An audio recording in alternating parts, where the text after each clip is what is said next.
Greetings! Today I am making a delicious watermelon feta. You can feel very Greek, and it's very easy to make, and it's sweet and savory, and I put it in this bowl so I can mix things up. So you cube your watermelon, take the seeds out.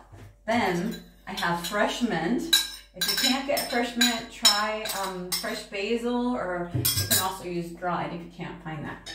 Some delicious Feta. This is made with sheep's milk and goat's milk, or sheep's milk. I prefer that over the cow's milk. Very authentic. That's what they have in Greece. And we're putting in cucumbers and the red onions, which are very sweet. A little bit of lemon, which will make it the flavors pop. And some fabulous olive oil. Just 3 turns I'm saying here. I'm using apple cider vinegar. This is organic. I'm shaking it up. You can also use balsamic vinegar, but I prefer this because it has no sulfites, which can affect people's health or if you're dealing with thyroid stuff. Then some fresh oregano. Look at that.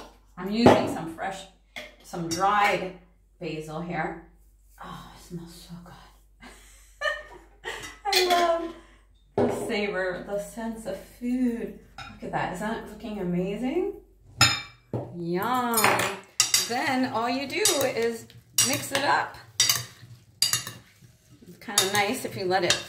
It can also sit for a few minutes so all the flavors get in there. That looks amazing. Look at that.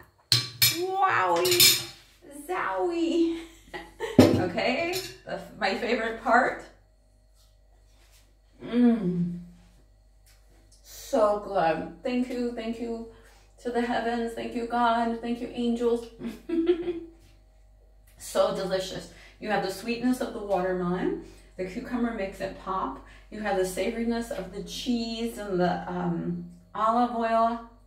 And of course, some salt. Sea salt. So, I hope you make yourself a wonderful watermelon salad or any kind of fruit or any kind of healthy food for you and your loved ones. This is Cynthia Daddona giving you well-being tips from wherever I am. Blessings. Go to cynthiadaddona.com.